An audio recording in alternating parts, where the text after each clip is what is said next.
nom du podcast, c'est le sport pour moi. Et à D'accord. la fin, la question, à la fin de cette conversation, c'est qu'est-ce que c'est le sport pour toi? Mais bon, on va y arriver. Maintenant. D'accord. Je Et me prépare à la question. d'accord.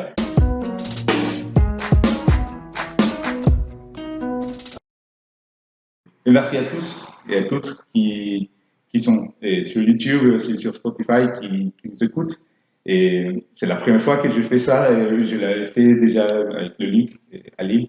Mais bon, on veut dire, j'ai fait l'évolution du projet et maintenant je suis au top. Et ce soir, on va commencer la présentation de ce podcast et tout le projet de Dijon. Et merci à tous et merci à toi d'avoir accepté. Écoute, au nom du drop, là, on est très content de t'accueillir et non, non, c'est un vrai plaisir, c'est un vrai plaisir.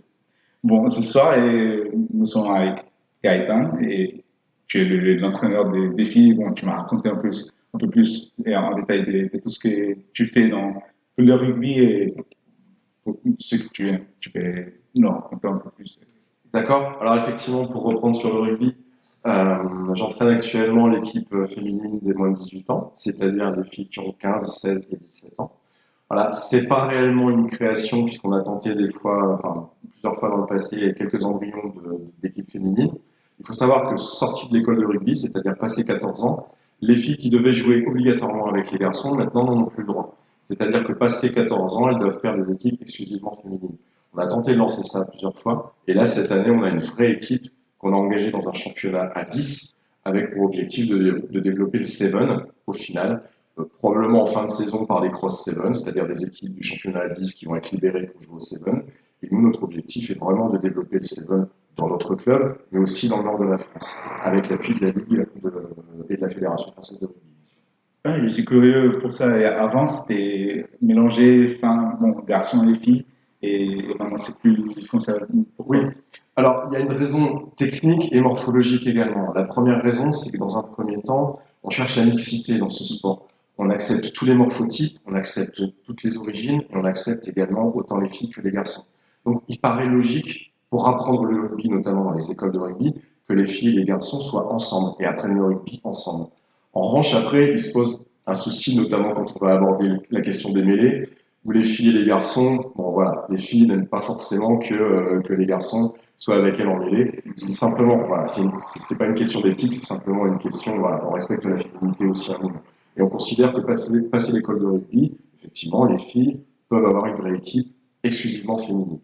Donc, on a développé ça ici cette année, notamment au sein des F18, et on est très très très content d'avoir enfin cette équipe voilà, qui est inscrite dans un championnat et qui joue au rugby dignement. Ouais, ça fait un bon travail. Ça fait déjà longtemps que tu le fais. Tu me diras, il y a combien de temps que tu le fais? Alors, je suis rentré dans le club en 2010, donc ça fait déjà une douzaine d'années. Oui, oui déjà. Comme beaucoup de monde dans le monde du rugby, en fait, je me suis proposé comme bénévole pour pouvoir donner un coup de main, comme on dit, en école de rugby et donner un petit coup de main pour les entraîneurs. Et puis, de fil en aiguille, voilà. Le problème avec le rugby, c'est pas réellement un problème, c'est que quand tu as commencé à y goûter, en fait, tu continues, quoi. Donc voilà, de fil en aiguille, après quelques formations, après quelques dispositions, et après s'être positionné aussi sur des catégories d'âge, j'ai beaucoup plus été en école de rugby. Cette année, on m'a proposé, avec beaucoup de bonheur, d'entraîner les filles. Il y avait un embryon d'équipe qu'on a fait grossir. Et voilà, de quelques joueuses, on est passé aujourd'hui à 13 licenciés. Et c'est vraiment une véritable fierté pour le club. Et comment est-ce que tu es arrivé au club?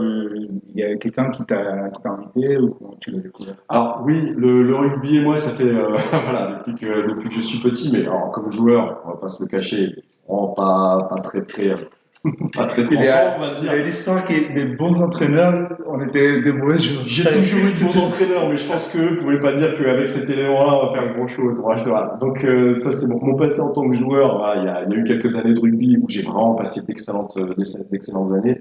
Aussi en sport scolaire, où on a fait quelques voyages à l'étranger, on a fait le championnat de France. C'était vraiment des moments extraordinaires. Et à un moment, quand tu as reçu tout ça, tu te dis, il est peut-être temps, à un moment, de rendre aussi tout ce que moi, le rugby m'a apporté et de donner aussi de mon temps, parce que j'ai l'avantage d'en avoir un peu et de le distribuer et de le donner un peu aux autres. Et c'est pas me mettre en avant pour ça, c'est tout à fait logique en fait quelque part. C'est une grande famille, tu la quittes jamais. Et donc, après, aider les enfants à progresser, regarder, et toi aussi, ça te fait progresser, c'est tout à fait normal, quoi. Et bon, toute cette progression, est-ce que tu as vu des choses qui t'ont impacté? Tu dis, ouh, oui, j'aurais dû penser à ça ou apprendre ça avant. Oui, comme tous les entraîneurs, il y a forcément des moments où tu te remets en question. Tu te remets pas en question sur ta légitimité, mais sur la question de plutôt de faire progresser le plus efficacement possible les gens que tu vas entraîner. Donc, pour ça, tu as des formations qui sont dispensées, mais tu as aussi le retour des autres qui viennent t'épauler. C'est rare qu'un entraîneur soit tout seul sur une catégorie d'âge ou sur une équipe. En général, il y a une petite équipe tout autour de lui, et puis voilà, il y a le staff de l'équipe, enfin du club, qui permet aussi de revoir un petit peu certaines choses. Tu as aussi beaucoup de formations en ligne, tu as quelques vidéos qui sont intéressantes, notamment pour les questions de plaquage et de sécurité du joueur. Voilà, il y a des positionnements que tu peux avoir plus naturellement parce que tu n'es jamais seul pour entraîner une équipe. Celui qui le fait seul, bon, il s'expose un peu quand même, et surtout il expose ses joueurs. Oui, bon, ça m'étonne parce que c'est vraiment un sport de contact et c'est toujours, C'est vrai. oui, c'est dangereux. Parce que il y a un moment où, bon, alors la question c'est, et il faut être préparé pour un moment où c'est dangereux, par exemple, bon, quelqu'un s'est blessé le bras ou une jambe, par exemple, et vous êtes préparé, il y a aussi une formation pour ça, ou c'est, comment ça fonctionne? Alors oui, ça fait déjà quelques années que la Fédération française de rugby a mis l'accent sur la sécurité des joueurs et tout entraîneur est forcément au moins sensibilisé et pour la plupart formé également. Donc il y a quelques années, on a eu des cours dispensés sur les luxations cervicales, sur les commotions également. On a des protocoles qui sont à respecter. On a des petites fiches pratiques qui nous permettent de poser les fameuses questions de la doc en cas de commotion cérébrale ou de suspicion de commotion. Donc oui, on est formé à ça. Je vais te dire, malheureusement, on n'est jamais préparé réellement à ce un de tes joueurs se blesse ou de l'équipe adverse. Mais quand ça arrive, on sait comment réagir, bien sûr. Oui, c'est une question que je voulais poser après. C'est parce qu'il y a des moments qui bon, se blesse. Comment conserver la calme au moment qu'il est blessé? On dit, ah, je peux rien faire. Ou comment conserver la calme? D'accord. Comme tu as Alors, pris. j'essaie de prendre un peu de recul et de me rappeler la dernière fois que c'est arrivé. Heureusement, ça n'est pas arrivé souvent. En fait, tu essayes de garder ton sang-froid et de ne pas réagir de façon émotionnelle, mais de réagir de façon pratique. Voilà. Où sont les secours? Qui peut m'aider? Où est le soigneur? Qu'est-ce que je dois faire dans ces cas-là? Tu as quelques gestes de base que tu as probablement appris, mais ce qu'il faut savoir, c'est que les entraîneurs doivent passer le certificat de premier secours. Donc, nous sommes normalement formés à ces situations, on va dire, de blessure, par exemple, ou de suspicion, où un joueur a quelque chose qui ne va pas. Voilà, on sait comment réagir à ce moment-là, parce que c'est pas forcément qu'on est préparé, mais on a quelques réflexes aussi à se dire, voilà, je vais mettre en sécurité le joueur, je vais faire en sorte que c'est en plein hiver, il fait -5, que les autres joueurs prennent pas froid pendant ce temps-là. Voilà, on a quelques petits protocoles. Puis pareil, quand tu es sur un terrain, il y a l'entraîneur adverse, il y a le soigneur adverse, il y a toute une petite équipe qui se met en route très rapidement pour venir sécuriser et prendre soin des joueurs. Et par exemple, quand il y a un match ou un entraînement, est-ce que le matin tu te lèves et tu dis, OK, aujourd'hui je suis prêt pour faire face à tous ces genres de situations, ou c'est quand il arrive les moments, tu dis, OK, je suis prêt pour être calme et pour confronter le moment. Tu l'as dit précédemment dans notre conversation, en fait c'est un sport de contact. Donc quelque part, on ne s'y attend pas. On ne recherche pas. On n'attend pas qu'il y ait un problème ou qu'il y ait une blessure ou une commotion, ce genre de choses. En revanche, on l'occulte dans un premier temps, mais quand ça arrive, on sait comment réagir, si c'est ta question. Ah d'accord, OK. Oui, ça arrive quand ça arrive, parce que moi j'étais lutteur et je me suis blessé plusieurs fois. Et à chaque fois, c'était, on va dire, entre guillemets, c'était pire. Et oui, les entraîneurs étaient comme, OK. Moi, j'étais, ah! Oui, c'est vrai que je suis d'accord avec toi. Il y a aussi cette prise en charge émotionnelle du joueur qui, du haut de ses 8 ans ou de ses 9 ans, vient de se blesser et puis va peut-être partir dans une ambulance. Et il y a quelque chose d'un peu effrayant, d'un peu traumatisant, probablement d'ailleurs. Mais c'est à nous aussi de pouvoir, voilà, trouver les mots et de se dire, attends, ok, d'accord, c'est arrivé, c'est pas ta faute. Maintenant, on t'accompagne. On va prendre en charge ta blessure. Et après, bon, là, c'est avec l'enfant ou les jeunes ou les seniors. Mais après, avec les parents, on va aussi comprendre, bon, tu as appris avec le temps ou c'est aussi une formation et qui s'est passée avec la création? Et c'est en amont de tout ça, en fait. Déjà, la première priorité, on en parlait juste avant, c'est la sécurité du joueur. C'est vraiment primordial dans ce sport, comme dans beaucoup d'autres sports d'ailleurs, mais là, c'est un sport collectif. Donc, il faut gérer cette question individuelle, cette question collectivement. Donc, en amont, on va aussi préparer. On a des échanges avec les parents en école de rugby, où en fait, c'est un triptyque qui se met en place entre le joueur, le club et les parents. Il faut impérativement que ce triptyque soit équilibré. Et donc, les parents acceptent également le fait que ce sport soit un sport de contact et un sport de combat. Bien entendu, ils ne vont pas forcément accepter ces cas extrêmes, mais d'un autre côté, ils ont aussi notre confiance, enfin, du moins, nous avons leur confiance, dans le sens où, ok, d'accord, ils nous laissent leurs enfants, mais ils savent très bien que nous, derrière, on va proposer un entraînement, certes de qualité, mais au moins de qualité sécurisante pour eux. Donc oui, la plupart des parents viennent au match, viennent également aux entraînements pour voir un petit peu ce qui s'y passe, et c'est là que c'est important. C'est que les enfants sont vraiment suivis par les parents, et les parents au moins savent ce que nous faisons.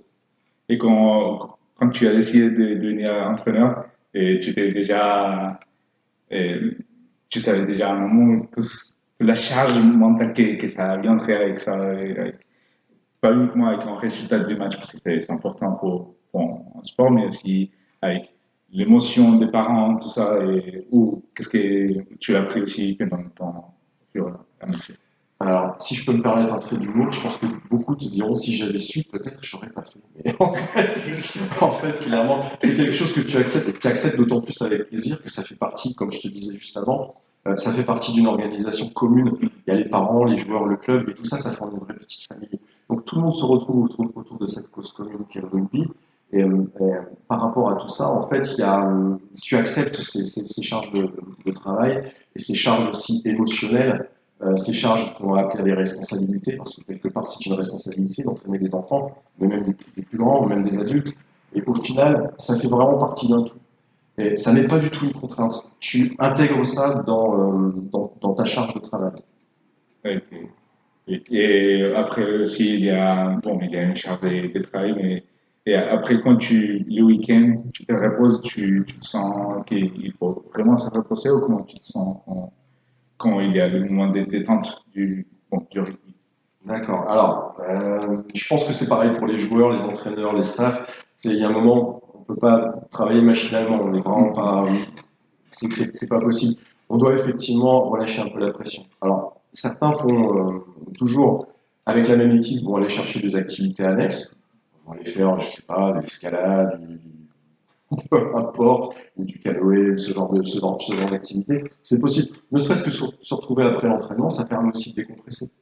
Voilà, on se retrouve tous ensemble après l'entraînement. Bien entendu, c'est la foire à la mauvaise foi, et puis au machines, donc forcément, mais c'est un moment aussi de convivialité, quoi.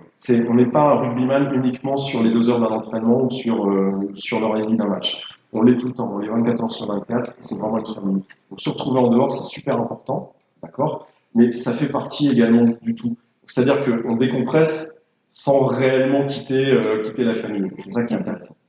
Oui, j'ai vu par exemple c'était il y a une semaine, j'ai fait la vidéo pour l'entraînement des filles avec toi. Oui, Et j'ai vu, vous rigolez tout le temps, oui, des blagues tout le temps, et après, oui, l'entraînement, il faut se concentrer. Et comment est-ce que tu arrives à ce stade-là, que tu peux être sérieux dans le moment précis, mais aussi continuer de rigoler avec les filles et que ça soit une bonne ambiance dans l'entraînement? j'avoue qu'il n'y a pas réellement d'alchimie ou il n'y a pas réellement de programmation ou Ça vient avec de préparation. En fait, très honnêtement, et c'est là que c'est intéressant pour moi d'entraîner les filles, et je fais vraiment la promotion du rugby féminin, j'en profite, mais elles te rendent aussi énormément tout ça. C'est que elles ont une attitude et elles ont une façon d'aborder les choses qui est réellement différente des garçons. Et il y a cette bonne ambiance, cette bonne humeur qui est contagieuse. Donc en fait, je vais plutôt dire que c'est elles qui me contaminent de leur bonne humeur et que moi, du coup, voilà, je participe aussi à ça. En revanche, effectivement, on est là pour travailler. Donc, quand il est question d'être sérieux, il est sérieux. Et elles le font avec plaisir et surtout, elles sont enchaînées, quoi. Et travailler avec elle et avec les filles, est-ce que tu vois qu'elles aide beaucoup à la promotion aussi du sport et bon, du rugby 7 à Douai, ou comment ça se passe, comment tu... Oui, oui, clairement, oui. En fait, elles sont des sortes d'ambassadrices du rugby quand elles se retrouvent avec leurs copines à l'école ou avec leurs copains, peu importe. Quand elles sont dans la rue, quand elles portent fièrement le maillot du club ou quand elles portent un t-shirt qui est aux apparences du rugby. Oui, elles deviennent à ce moment-là ambassadrices. Et ça peut arriver qu'on vienne les interpeller dans la rue, au supermarché, à l'école. On dit, tiens, tu fais du rugby, où est-ce que tu en fais? Écoute, c'est pas compliqué, viens tester, viens au moins nous regarder, regarde au moins quelques vidéos, regarde un petit peu le classement de l'équipe de France féminine, regarde un petit peu ce qu'on fait, et surtout n'hésite pas à venir. Le rugby a longtemps souffert, notamment le rugby féminin, de cette image un peu négative, où c'était des garçons manqués, où c'était non, clairement. Grâce au Seven, maintenant, on peut faire venir des filles qui ont un morphotype plus athlétique, et réellement dire voilà, ce rugby, il est vraiment pour tout le monde. Il est vraiment pour tous les gabarits et toutes les morphologies. On accepte tout le monde, mais surtout on a besoin de tous ces gabarits. Et c'est très bien aussi, et on parlait de ça tout à l'heure parce que le but c'est de briser le stéréotype que ce soit pour un secteur uniquement et que ce soit pour tout le monde. Et oui, je pense que c'est pas uniquement pour le rugby. Par exemple, mon sport, c'est la lutte. Et bon, j'ai pas fait il y a longtemps. Et c'était aussi le problème, c'est qu'il y a ce côté que les gens pensaient, ah non, c'est un sport qui c'est dangereux, tu vas devenir très musclé ou bon, que tu vas changer. Mais le but, c'est d'avoir d'être, comme on dit en français, fan, mais aussi que ce soit et oui, puis promouvoir le sport. Et bon, et après, oui, il y a aussi un support derrière parce que il y a les réseaux sociaux et bon, ils deviennent des stars à la fin. Alors j'espère. Bon, au moins pour la communauté qu'ils ont, ils sont déjà des stars. C'est clair que promouvoir le sport féminin, en fait, c'est à la fois positif, mais c'est aussi un combat, parce que tu peux te dire aussi que si tu dois promouvoir le sport féminin, c'est quelque part qu'il ne l'est pas assez, ou qu'il y a encore des images négatives, ou alors des stéréotypes qui n'aident pas à accepter certaines formes de sport, et notamment féminin. Je suis un grand amateur de boxe, j'adore la boxe féminine. Pareil, c'est très compliqué pour certaines personnes d'accepter le fait que les filles puissent faire ce genre de sport. Le rugby fait partie aussi des sports où on a un petit peu de mal à faire venir sa fille naturellement au rugby. À nous, en tant que promoteurs de ce sport, pas seulement entraîneurs, mais aussi les gens qui tournent autour de ce monde, de faire la promotion de ce sport et de dire aussi, les filles peuvent, mais les filles sont tout à fait les bienvenues. C'est très bien, cool. Et bon, et après, bon, quand tu travailles pas et tu fais quoi dans tes heures perdues? Bon, on va changer un peu de sujet. Alors, bon, certains vont me traiter de geek, mais alors je suis un grand fan de rétro gaming. Oh, wow, ok, Je ok, très bien. collectionne des vieilles consoles et certains vieux ordinateurs, voilà, qui servent de musée dans mon garage. Ok, très Et bien. non, j'adore ça, je suis un fan d'arcade. Et, voilà, et j'ai eu le malheur de mettre une pièce de 2 francs une fois dans un jeu vidéo, et puis c'était mort, quoi. C'était terminé. Et tu as quoi, family, tu as depuis Alors, quoi? je me suis fait un petit plaisir, j'ai acquis il y a quelques années une bande d'arcade. Ok. Et je fais tourner quelques genres. Je sais pas si on peut citer des marques, mais on va peut-être éviter. Oui, bon, Mais voilà, je suis un grand fan de Neo Geo aussi, et donc j'ai eu le bonheur de pouvoir acquérir ça en système d'arcade. Voilà, ça permet aussi à un moment de rentrer dans un monde qui n'a rien à voir avec tout ça, et voilà, de partir complètement. C'est vraiment un exutoire. oui, et la semaine dernière, j'ai interviewé un garçon qui s'appelle Lucas. Il est dans un interview qui sort aujourd'hui.